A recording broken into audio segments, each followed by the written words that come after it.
ডিস্ট্রিক্টে পুকুরিয়া বলে একটা থানা আছে, পুকুরিয়া ওই থানার আন্ডারে বাড়ি। গ্রামের নামটা বলবো না, ইউটিউব হচ্ছে, ঝামেলা হওয়ার সম্ভাবনা থাকবে, কারণ ইউটিউবদের বিশ্বাস নাই, এটা তিলকে তাল করতে পারে, আবার তালকে তিল করতে পারে। এ হুজুরকে খেজুর বানাতে পারে, আবার খেজুরকে হুজুর বানাতে পারে। কথা বলেন না কেন? এ মুসলমান বাবারা ভাইরা আমার, পুকুরিয়া থানার আন্ডারে বাড়ি। বামুনের ছেলে ফোন দিল, হুজুর আপনার নাম নাকি আমিরুল ইসলাম? জি হ্যাঁ, চতুর্বেদী। লোকে সব বলে, আমি কিন্তু জানি না চতুর্বেদী আবার কি। বলতে বলতে প্রচার হয়ে গেছে, নিজেও বলি চতুর্বেদী।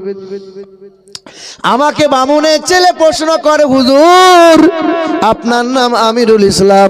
জি হ্যাঁ। আপনার বাড়ি বর্ধমান? জি। বলে আপনার আমি ওয়াজগুলো শুনি, বড় ভালো লাগে, তবে আপনার সাথে আমার কিছু বিষয়ে আলোচনা আছে। থাকতেও পারে। আমি বললাম অসুবিধা নাই, বাড়িতে এসো।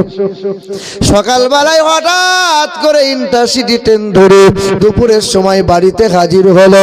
ওই ছেলেটাকে আমাকে প্রশ্ন করে, হুজুর আপনারা যে নবী নবী নবী নবী করেন, বলেন তো নবী মুহাম্মদের কথা কতবার বেদ পুরাণে লেখা আছে? আমি বললাম যজুর ঋক শ্যাম অথর্ব চার বেদে কম বেশি ৭১ বার বলা হয়েছে দয়ার নবী মুহাম্মদ রাসূলুল্লাহর গুণগান। নবীর নাম এসেছে ৭১ বার, তবে মোহাম্মদ মোহাম্মদ বলে বলা হয় নাই। বেদে লেখা আছে অষ্টগুণ প্রসঙ্গে পজন্তি কৌলংচ তমসতংচ বহুভাষিতা চ দানং যথা শক্তি কৃতজ্ঞতা চ ঈশ্বর সর্বস্ব জাগতং ব্রহ্ম সর্বদং খালিদং ধর্মবাহং পাপমাদং আল্লাহ ইল্লাল্লাহ অনাদি স্বরূপাই জগতং ময়নং পশু সিদ্ধনাম জলচরণাম ও নমো হতার মিন্দর মহাশরীন্দ্রাম ইন্দ্র জোনা উপস্রোত নামে নারাশংসা ভবিষ্যতে। পৃথিবীর জমিনে কল্যাণকর্তা হয়ে আসবেন তিনি, নিজের সংসারকে উজাড় করে দেবেন, ছেলে মেয়ের ভাবনাকে ত্যাগ করে দেবেন, কিন্তু 1 মিনিটের জন্য উম্মতের ভাবনা তিনি চিন্তাকে ত্যাগ করবেন না, উম্মতের ভাবনাকে ত্যাগ করবেন না। মানব জাতির কল্যাণ ও কামিয়াবির জন্য জীবনভর তিনি কান্না করে যাবেন। তিনি সত্যপ্রিয় হবেন, তিনি মিষ্টভাষী হবেন, তিনি আমানতের খেয়ানত করবেন না, তিনি কখনো কোনোদিন মিথ্যা কথা বলবেন না, লজ্জাশীল ব্যক্তি হবেন, নারীর স্বাধীনতার অগ্রদূত হবেন, কালো মানুষদের মুক্তির সূর্য হবেন। তিনি হবেন দিন ও দুনিয়ার বাদশাহ জানাবে মুহাম্মদুর রাসূলুল্লাহ। মুসলমান বাবারা ভাইরাই আমার, ওই বামুনের ছেলে মালদা ডিস্ট্রিক্টে বাড়ি। আমার বাড়িতে হাজির হয়ে 1 ঘন্টা 2 ঘন্টা 2.5 ঘন্টা ধরে কথা জিজ্ঞাসা করে, একটা একটা করে সওয়াল করে, একটা একটা করে জবাব দেয়। কখন জানি আল্লাহ পাক আল্লাহ রসুলের মহব্বত অন্তরে পয়দা হয়েছে, গলার পৈতেটা সামনে খুলে বলে, হুজুর আমার বাবা বামুন, বাবার দেওয়া যজ্ঞ করে গলায় পৈতে ঝুলিয়ে আমিও বামুনগিরি করছিলাম, তবে আজকে আপনার সম্মুখে বসে আছে, আজ কালেমা পড়ে বাড়ি যেতে চাই। আমি বললাম শোনা, গোসলটা করে নে, 2 মুঠো খাবার খা, খাবার খাওয়ার পরে ভাবনা ভাবা যাবে, তুই কালেমা পড়বি আর আমি মার খাবো। আমার এইটুকু জীবনে আজ পর্যন্ত, এই গোপন কথা আমি বলি না, আমার জীবনে আজ পর্যন্ত 17 জন অমুসলিম কালেমা পড়ে মুসলমান হয়েছে। না না না, আমার বাপ যে খুব নেতা মানুষ মাতব্বর তা নয়, আমার বাপের অনেক বড় ফ্যাক্টরি আছে তাও না, আমার বাপ অনেক ধনী মানুষ তাও না, আর আমি বড় হাফেজ, আমি বড় আল্লামা, আমি বড় মুফতি, আমি বড় মাওলানা, না বেটা না। আমি একজন নাদান গুনাহগার, হিদায়াতের মালিক আল্লাহ আমার মতো নাদানের মাধ্যম দিয়ে 17 জনকে অমুসলিমকে কালেমা পড়ে মুসলমান বানিয়েছে। হুজুর বলেন না কেন? হিন্দুস্তানের মাটিতে বাস করি তো এমনিতেই মুসলমানদের প্রতি চারিদিক দিয়ে অত্যাচার, অনেক কিছু গোপনে গোপনে ইসলাম আমাদের প্রচার করতে হয়। জি হ্যাঁ মুসলমান বাবারা ভাইরা আমার, ওই ছেলেটা কালেমা পড়বে, গোসল করে খাবার খেলো, খাবার খাওয়ার পরে কালেমা পড়ে নিল। আমার ঘরে ছিল 2 বছর আগের ঘটনা, কানজুল ইমান বাংলার অনুবাদ ছিল কানজুল ইমান। ওই ছেলের বুকে কোরআনটা দিলাম আমি বললাম বাবা তুই তো এখন আরবিতে কোরআন পড়তে পারবি না, বাংলাতে কোরআনের অনুবাদগুলো পড়, কোরআনটা নিয়ে। ছেলেটা কালেমা পড়ে কোরআন বুকে নিয়েছে। ছেলেটাকে স্টেশনের মধ্যে আগাতে গেলাম, ছেলে হাতটা ধরে বলছে হুজুর ছোটবেলায় বাবা শখ করে নাম দিয়েছিল রমেশ ব্যানার্জি, ঘরের মানুষ আমরা, হুজুর কালেমা পড়লাম, কোরআনটা বুকে নিলাম, একটা আদর করে আমার নাম রেখে দেন। আমি বললাম নবীর বড় পেয়ারা 2টা নাম, একটা হলো আব্দুল্লাহ আর একটা হলো আব্দুর রহমান। নবীর আব্বার নাম হলো আব্দুল্লাহ, নবীর দুধ ভাইয়ের নাম হলো আব্দুল্লাহ, নবীর নিকটতম সাহাবীর নাম ছিল আব্দুল্লাহ। যাও যাও তোমার নাম রেখে দিলাম আব্দুল্লাহ। ছেলেটা কোরআন বুকে নিয়ে নামটা আব্দুল্লাহ নিয়ে বাড়ি চলে এলো। গুটি কয়েকদিন ফোনে আলাপ হলো, কথা হলো, খবর নেওয়া হলো। 6 দিন পরে আর ফোনে পাওয়া যায় না, হঠাৎ করে তার ফোন বন্ধ, হঠাৎ যোগাযোগ বন্ধ হয়ে গেল। 1 মাস কেটে গেল, 1 বছর কেটে গেল, 2 বছর কেটে গেল।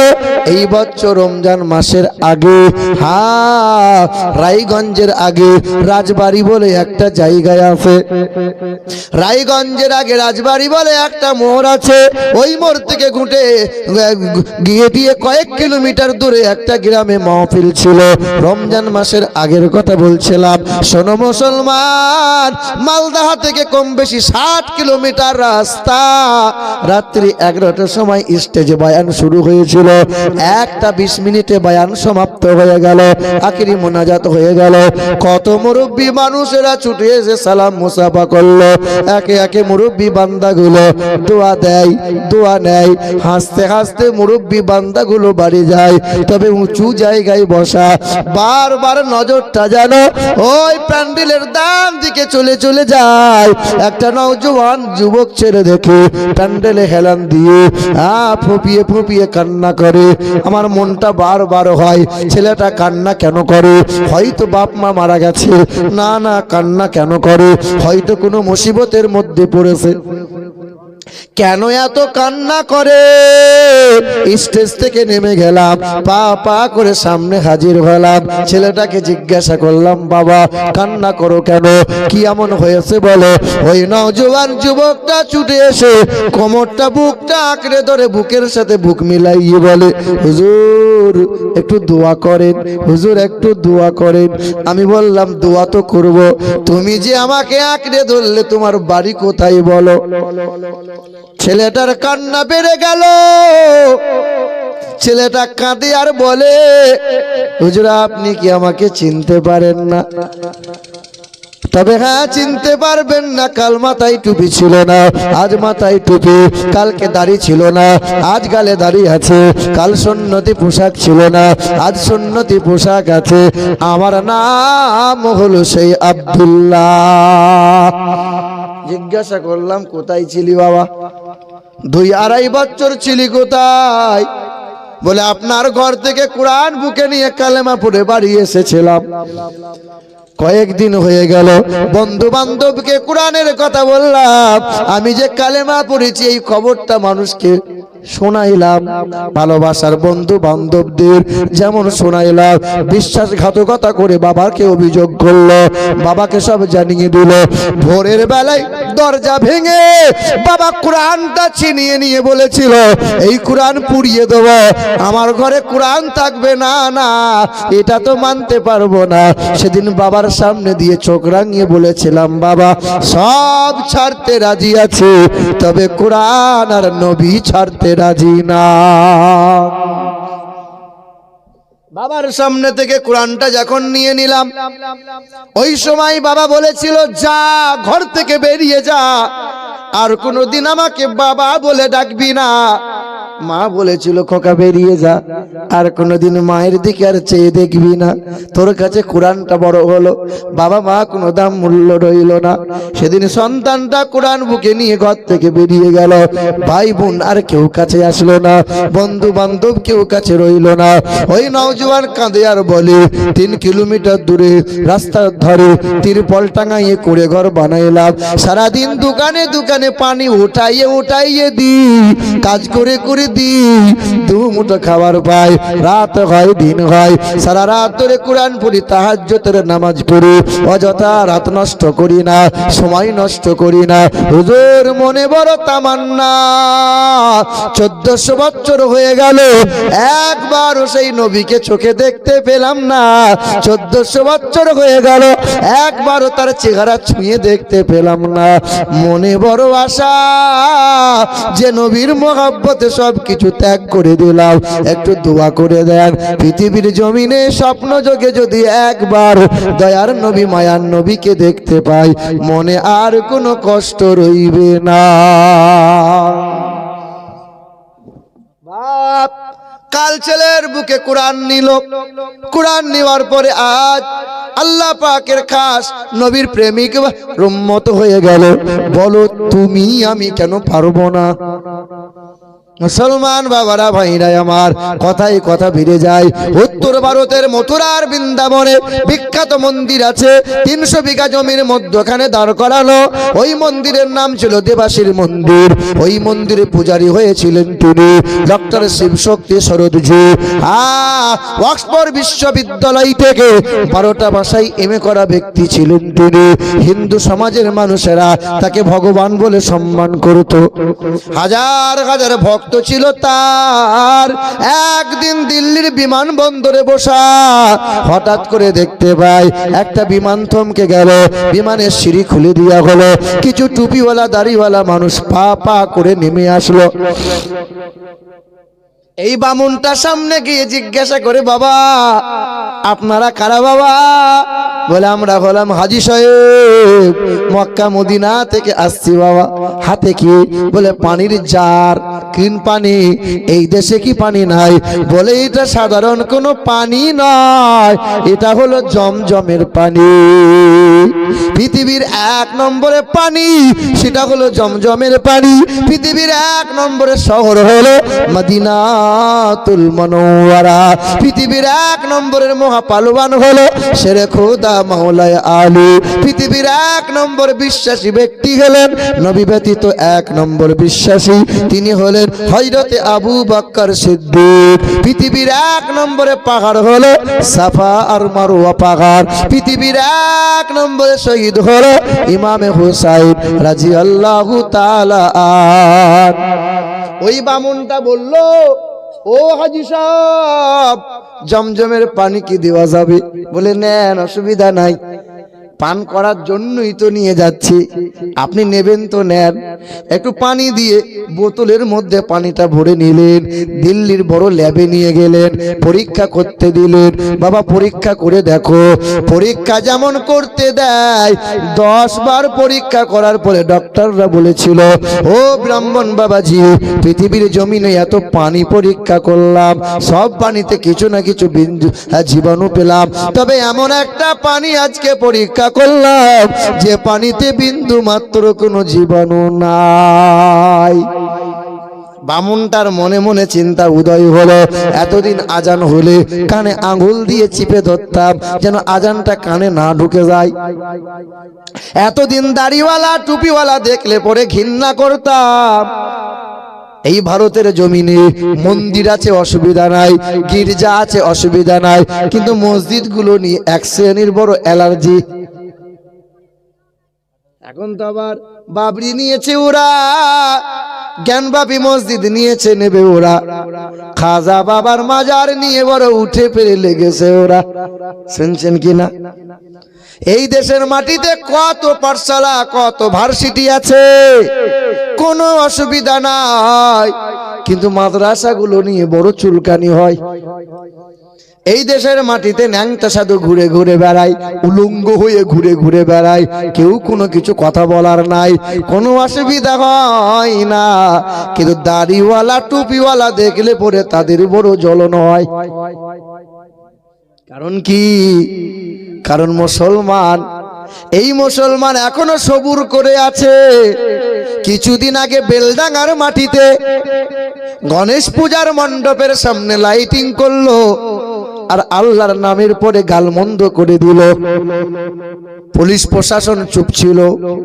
ওরা যদি ইচ্ছা করতো নীরবে নীরবে ওই বেটাগুলোকে ধরে দিয়ে শায়েস্তা করে সব সমাধান হয়ে যেত। কেন মুসলমানকে আন্দোলন করা লাগবে? মুসলমান যখন আন্দোলন করলো, এই মুর্শিদাবাদের মাটিতে কয়েকদিন নেটওয়ার্ক পরিষেবা বন্ধ করে দিল।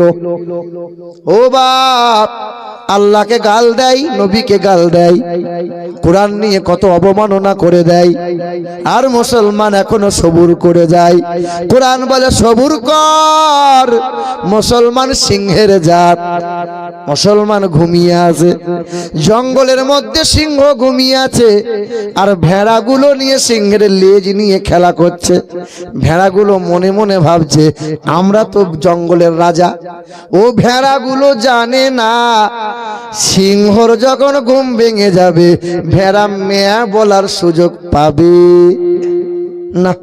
আল্লাহ পাক রব্বুল আলামিন জানিয়ে দেন, ওয়ালা তাহিনু ওয়ালা তাহজানু ওয়া আনতুমুল আ'লাউনা ইন কুনতুম মুমিনিন।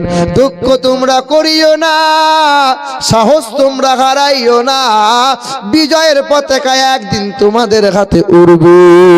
কখনো মন খারাপ করিও না, তবে হ্যাঁ তোমরাই জয়লাভ করবে, তোমরা যদি হও মুমিন আর মুমিনা। এ মুসলমান বাবারা, ভাইরা আমার, ও শোনাচ্ছেন বন্ধুরা, ওই বামন মানুষটার মনে মনে চিন্তা উদয় হলো, জমজমের পানি মানে এক নম্বর পানি, তবে ইসলাম নিয়ে একটু রিসার্চ করা লাগবে। ওই মানুষটা জ্ঞানী মানুষ, পণ্ডিত মানুষ, 12টা ভাষায় এমএ করা ব্যক্তিটা ইংরেজি অনুবাদ কিনলো কোরআনের অনুবাদ রিসার্চ করতে শুরু করলো, কোরআন পড়তে লাগলো। কোরআন পড়তে পড়তে মনের ভিতরে নবীর প্রেম উদয় হয়ে গেল। মন্দিরে দাঁড়িয়ে দাঁড়িয়ে উচ্চস্বরে বলেছিল, লা ইলাহা ইল্লাল্লাহু মুহাম্মাদুর রাসূলুল্লাহ। শত মানুষের হাত থেকে থালা পড়ে গেল। ও ব্রাহ্মণ বাবাজি, আমরা পূজা দিতে এলাম, আর মন্দিরে এসে মুহাম্মদের নাম কেন শুনতে পেলাম? সেই দিন বামুনটা বলেছিল, আমি কোরআন পড়লাম, আমি ইসলাম ধর্ম রিসার্চ করে জানতে পারলাম নবী নবী নবী নবী করা ছাড়া কোনো নাজাতের রাস্তা নাই। লা ইলাহা হরুতু পাপম ইল্লু ইলহা পরমপদম জন্ম বৈকুণ্ঠ পরবাপ ইনতীত জপি নামে মোহাম্মদাং ইথং গৌলগত প্রায় জানিষু পরধর্মনিল ধর্মাত্মনাই সাতেন ভগবান বতরিষ্যতি। যে কোনো ধর্মের হও না কেন, নবী নবী করো, সর্ব জায়গায় তুমি কল্যাণ পাবে। আর ওই মহান প্রতিপালকের ইবাদত করো, যে মহান স্রষ্টা কখনো খায় না, কখনো ঘুমায় না, তার কোনো বিবি নাই, বাচ্চা নাই, তিনি কখনো সংসার করেন না, তিনি কখনো জন্ম নেন নাই, তিনি কাউকে জন্ম দেন নাই, তিনি হবেন আকাশ জমিনের মালিক, তিনি হবেন বিশ্ব ব্রহ্মাণ্ডের মালিক। কে বলো? হিন্দুদেরকে জিজ্ঞাসা করো এই ব্রহ্মাণ্ডের মালিক কে? ওরা বলবে ব্রহ্মা। আরে ব্রহ্মার তো বিবি ছিল, তার নাম ছিল লক্ষ্মী। কেউ বলবে ভগবান, আরে ভগবানের তো বিবি আছে, তার নাম ভগবতী। কেউ বলবে ঈশ্বর, কেউ বলবে মহেশ্বর, কেউ বলবে বিষ্ণু। আরে ওরা সংসার করেছিল। আমার আল্লাহ এমন একজন আল্লাহ যিনি কখনো খান না, ঘুমান না, সংসার করেন না, তার সমতুল্য সমকক্ষ কেউ হতে পারবে? তখন ওই মানুষগুলো মন্দির থেকে বার করে মারতে শুরু করলো। এত মারা মারে, এত মারা মারে, গোটা দেহে রক্তে লাল হয়ে গেল। রক্ত মাখা চেহারা নিয়ে কোরআনটা বুকে নিয়ে পা পা করে দরজার সামনে দাঁড়াইল। বাবার নাম ছিল মহন্তং প্রতং দাসুদাস, মায়ের নাম ছিল ভানুমতি কর, বিবির নাম ছিল শ্রদ্ধা দেবী, একমাত্র কন্যা, কন্যার নাম ছিল অক্সপরা। সবাই অবাক হয়েছে দেখে।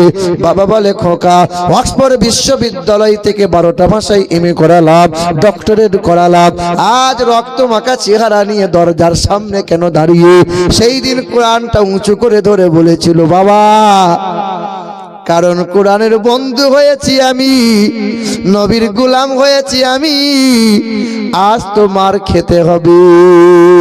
পৃথিবীর জমিনে সাহাবা যারা ছিল, মার খেয়েছিল, রক্ত দিয়েছিল, জীবন দিয়েছিল তারা, অথচ নবীর প্রেম কখনো মিশতে দেয় নাই। সেই দিন বাবা অবাক নয়নে বলেছিল, খোকা, তুমি 12টা ভাষায় এমএ করা ব্যক্তি হয়ে কোরআন বুকে নিলে, কালেমাটা পড়ে নিলে, আমিও কালেমা পড়তে চাই। বাবাও কালেমা পড়ে, মাও কালেমা পড়ে, বিবিও কালেমা পড়ে, কন্যাও কালেমা পড়ে, সবাই কালেমা পড়ে নিল, কোরআন বুকে নিল, ইমানদার হয়ে গেল। এলাকার মানুষ অপদস্থ করলো, এলাকা থেকে ওই বান্দাগুলো বেরিয়ে গেল, ওই এলাকা থেকে মুমিন বান্দাগুলো বেরিয়ে গেল, আল্লাহ পাকের ইবাদত করে, পরহেজগার অবলম্বন করে, এক একজনা কোরআন বুকে নিয়ে আল্লাহর ওলি বান্দা হয়ে গেল। পৃথিবীতে বহু মানুষ চেষ্টা করেছিল এই কোরআনের ভুল বার করব, এই কোরআন পৃথিবী থেকে মুছে দেব। বলো, পৃথিবীর কোন নেতা মন্ত্রীরা যদি সব কোরআনগুলোকে নিয়ে আগুনে পুড়িয়ে দেয়, পৃথিবী থেকে কোরআন কি হারিয়ে যাবে? পৃথিবী থেকে সব কোরআন যদি জড়ো করে নদীতে ভাসিয়ে দেয়, কোরআন কি শেষ হয়ে যাবে? যদি আগুন লেগে ধ্বংস হয় পৃথিবীর সব বইয়ের দোকান, আরে বিশ্ব থেকে হারাবে না পবিত্র কোরআন। বলো কেমন করে করবে ধ্বংস, বলো কেমন করে করবে ধ্বংস তোমার আগুনের তেজ?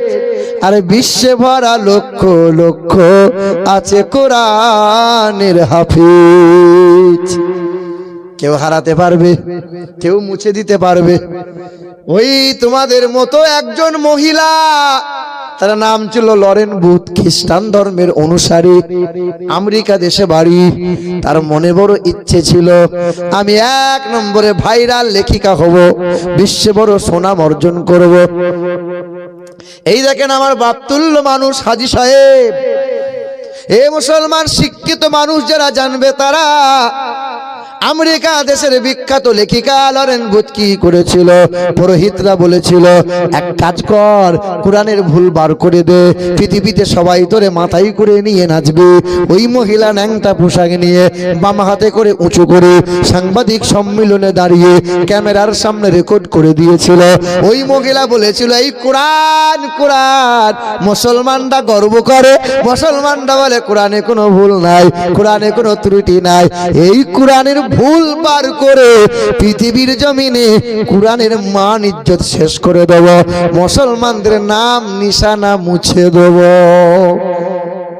সম্ভব? সম্ভব? কারো দ্বারা সম্ভব না। ওই মহিলা কোরআনটা নিয়ে চলে গেল, কোরআন পড়লো, কোরআন পড়তে পড়তে একবার দুইবার পরে ওই কোরআনটা 2 বছর পরে আবার সাংবাদিক সামনে ক্যামেরার সামনে হাজির হলো। ক্যামেরার সামনে যখন হাজির হয়েছিল, সাংবাদিকরা বলেছিল, ম্যাডাম কোরআনের কোন জায়গায় ভুল বার করলে বলো।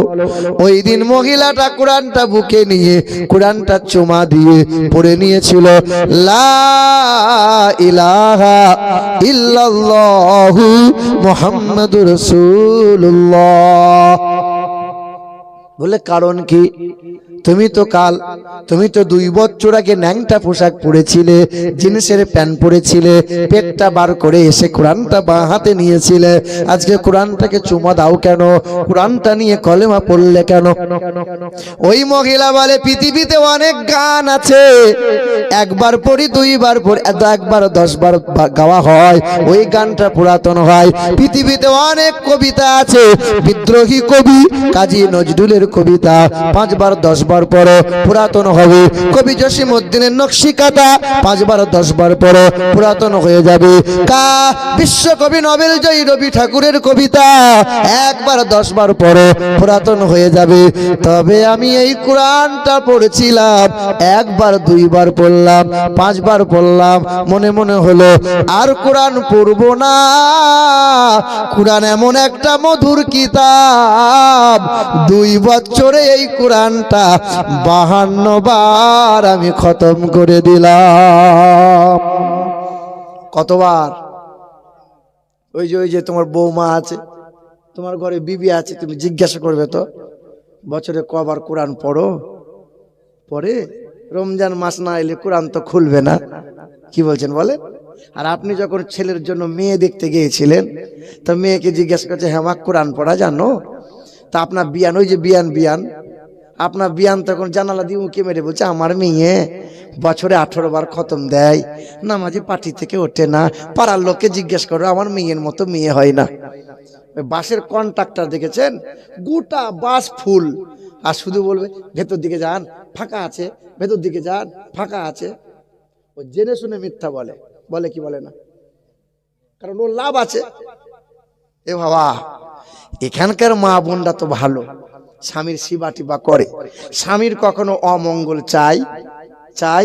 শোনো, 100-র মধ্যে 98টা পুরুষ হার্ট অ্যাটাক করে মারা যায়। কারণ কি? ওই মহিলাদের অত্যাচারের কারণে। শুনেছেন আজ পর্যন্ত যে মহিলা হার্ট অ্যাটাক করেছে? শুনবেন না। হার্ট অ্যাটাক করে কারা মারা যায়? পুরুষ মানুষ। কেন? ওর অত্যাচার, ওর জ্বলন এত পরিমাণে মানসিক অত্যাচার করে, সহ্য করা যায় না। জাহান্নামে ভিড় কেন এত বেশি? নবী বলছেন ওরা কৃতজ্ঞতা স্বীকার করে না। স্বামী যত ভালো পোশাক দিক, স্বামী যত ভালো খাবার দিক, কোনো সময় স্বামীর নাম করবে না, কথায় কথায় বাপের নাম। তুমি কি খাওয়াইছ? আমার বাপ 4 কেজি ওজনে কাতলা মাছ খাইয়েছে। যতই আপনি দেন আপনার নাম জীবনে করবে না। কি বলছেন বলে? এবছরে বুঝলেন হাজি সাহেব, এবছরে নানির বাড়ি গিয়েছিলাম। নানি তো নাই, খালারা আছে, মামিরা আছে, তো দান সাদকা করতে হয় আত্মীয়দের আগে দান করতে হয়। তো রমজান মাসে গেছি, তো দেখছি একদল মহিলা দাঁড়িয়ে আছে। আমি খালা কি ব্যাপার? ওই যে বাপ, ওই যে 1000 করে দিচ্ছে না মমতা খালা, তুলতে গিয়েছিলাম। এদিকে তো মহিলারা পাই 1000 করে পাই না, ওই যে ভান্ডারের গো। হ্যাঁ, তো তা বলছে বাপ মমতা খালা কিন্তু ভুল করছে। কিরকম? বলে আমি পাচ্ছি 1000, জরিনার মা পাচ্ছে 1000, সালমার মা পাচ্ছে 1000, কিন্তু কুদালের মা 2000 করে পায়। এটা কি মানা যায়? আমি বলছি খালা, কুদালের বাপ যে মরে গেছে, বেদবা ভাতায় 1000, আর ওই দিকে পাবে 1000। তখন আমার হাতটা ধরে বলছে বাপ মুর্শিদাবাদে যাচ্ছিস, মালদা, দিনাজপুর, কোচবিহার, জলপাইগুড়ি, দেশ বিদেশি করছিস, বাবা একটু দোয়া করতে পারছিস না? কিসের দোয়া? দোয়া করে দে যেন ওলাউটো ওই বুড়ো যেন মরে যায়। তাই আমি বলছি আল্লাহ আল্লাহ আস্তাগফিরুল্লাহ। কি বলছো খালা? বলছে বাপ ও বুড়োটাকে রেখে আর কি লাভ, ও যদি মরে যায় তো বসে বসে 2000 পাবো। কথা বুঝতে পারছেন? এদিকের মা খালারা তো এইরকম লয়, এরকম না। তারা কোনোদিন ও মহিলারা মনে মনে ভাবছে সাপে খেকো কোথা থেকে এলো রে, এর মাথায় বাজ কেন পড়ে না? এ বাবা, হ্যাঁ আমার মা বোনেরা, এখানকার মা বোনরা ভালো। নবী আমার বলেন ওয়াল মারআতু ইযা সাল্লাত খামসাহা ওয়া সামাত সাহরাহা ওয়া হাসানাত ফারজাহা ওয়া আতাত যাওজাহা ফালতাদখুল মিন আই আবওয়াবিল জান্নাতি শাআত। যে মহিলার 4 গুণ ভালো, 5 ওয়াক্ত নামাজ পড়ে, ওই মহিলা রমজান মাসে রোজা রাখে, ওই মহিলা স্বামীর সেবা করে, স্বামীকে তুইতকারি করে না, স্বামীকে ভাষা খারাপ করে না, স্বামীকে আঙুল তুলে কথা বলে না, স্বামীর সেবা করে। আর 4 নম্বর হলো ওই মহিলা বেহায়াই চলে না, মাথা খুলে পেট বার করে আজারে বাজারে যায় না। এই 4 গুণ যে মহিলা ভালো করে নেয়, জান্নাতের 8টা দরজা আল্লাহ খুলে দেবে, যে কোনো জায়গা দিয়ে ওই মহিলা জান্নাত চলে যাবে। এ মা বোনেরা, ওই লরেন বুথ লেখিকা কি বলেছিল, এই কোরআনটা 5 বার 6 বার পড়লাম, মনটা হয়েছিল কোরআন পড়বো না, তবে পড়তে পড়তে পড়তে পড়তে 2 বছরে 52 বার আমি খতম করলাম। এই মহিলা বলেন, কোরআন পড়ে আমি জানতে পারলাম, নবীজির আদর্শের কথা জানতে পারলাম, নবীর চরিত্রের কথা জানতে পারলাম, ইসলামকে খুঁজে পেলাম, তাই তো আমি মুগ্ধ হয়ে গেলাম। কালেমা পড়ে ইমানদার হলাম, মাথায় কাপড় নিল, পর্দাশীলা হয়ে গেল, নামাজ পড়া শুরু করে দিল। তাহাজ্জুদের নামাজ আর কাজা করে না। আমার ঘরের মা বোনেরা, কেন নামাজ কেন পড়ো না? ও মা, নামাজ পড়ো, ছেলে মেয়েদের বুকে কোরআন দাও, কারণ জানো মাটি ভালো হলে গাছ ভালো হয়, গাছ ভালো হলে ফলনটা ভালো হবে, মা বাপ যদি ভালো হয় বাচ্চা ভালো হবে, বাপ মা যদি নেককার হয় বাচ্চা আল্লাহওয়ালা হবে, মা যদি সিরিয়াল ওয়ালি হয়, মা যদি বেনামাজি হয়, বাপ যদি বেনামাজি হয়, বাপ যদি গাঁজাখোর হয়, ওর বাচ্চাটা বড় হয়ে বাপের কাছে বিড়ি চেয়ে খাবে, আব্বা একটা বিড়ি দাও আব্বা। ছেলেটা বড় হয়ে বাপকে শালা বলে ডাকবে। ছেলে কখনো বাপকে শালা বলে? হ্যাঁ বলে, বলে। ওই অমানুষগুলো বলে, যে বাপগুলো ছেলে মানুষ করতে পারে নাই। এ মুসলমান বাবারা, ভাইরা আমার, ও সোনামণি মা ও বোনেরা, পৃথিবীর জমিনে আল্লাহ পাক যারে সবচেয়ে সুন্দর বানাইলেন, নবী মুহাম্মদুর রাসূলুল্লাহ। মহাত্মা গান্ধী মারা গেছে, মহাত্মা গান্ধী মৃত্যু হওয়ার 16 দিন আগে উনি একটা চিঠি লিখে লিখলেন। ওই চিঠি ব্রিটিশ মিউজিয়ামে রাখা হলো। ভারতের ইতিহাস এইরকম অহরহ গোপন করে দেওয়া হলো। ওই মহাত্মা গান্ধী মৃত্যু হওয়ার 16 দিন আগে বললেন, পৃথিবীর জমিনে অনেক মনি ঋষির জীবনী পড়লাম, আমি গুরু নানকের জীবনী পড়লাম, মহাবীরের জীবনী পড়লাম, বালক ব্রহ্মচারীর জীবনী পড়লাম, আমি গৌতম বুদ্ধের জীবনী পড়লাম, আমি আব্রাহাম লিঙ্কনের জীবনী পড়লাম, লেনিনের জীবনী পড়লাম, যিশুর জীবনী পড়লাম, তবে হ্যাঁ, বিশ্বের মহান নেতা জানাবে মুহাম্মদুর রাসূলুল্লাহ জীবনীটা পড়ে জানতে পারলাম, পৃথিবীর জমিনে এত সুন্দর মনি ঋষি, এত সুন্দর মহামানব পৃথিবীর জমিনে 2টা নাই। এত সুন্দর ব্যক্তি পৃথিবীতে আর 2টা নাই। বাবারা, ভাইরা আমার, ওই দয়ার নবী, মায়ার নবীকে আল্লাহ সবচেয়ে বেশি মোহাব্বত করেন। আর নবী মায়ার নবী হাবিবে কিবরিয়া সব থেকে যারে মায়া করেন, মোহাব্বত করেন, তিনি তারা হলো এই গুনাহগার উম্মত, উম্মতি যারা। আমাদের উলামারা জলসাতে বলে যে আগেকার নবী পয়গম্বররা দোয়া করেছিল যে আল্লাহ, নবী না হয়ে আখিরি নবীর যদি উম্মত হতে পারতাম। ঠিক না ভুল বলে? আচ্ছা বাপ, কথাটা সত্য, কিন্তু আমরা তখন চিৎকার করি সুবহানাল্লাহ, সাংঘাতিক ব্যাপার। আমাদের মতো উম্মত হওয়ার জন্য আগেকার নবী পয়গম্বররা দোয়া করেছিল। বিবেকে হাত দিয়ে বলেন, আমাদের মতো উম্মত? এই বিড়িখোর, গেঁজাখোর, হারামখোর, জমির আল ঠেলা, এ আমাদের মতো উম্মত? এদিকের মানুষ জমির আল কেটে জমি বড় করে নাকি? করে না, সব ফেরেশতা। না না, আপনাদের এলাকা জিজ্ঞেস করছি, করে তো? হ্যাঁ, বাহ। এ বাবার আমার, তা এইরকম উম্মতের জন্য কি আগেকার নবী পয়গম্বররা দোয়া করেছিল যে এইরকম উম্মত আল্লাহ বানিয়ে দাও আল্লাহ?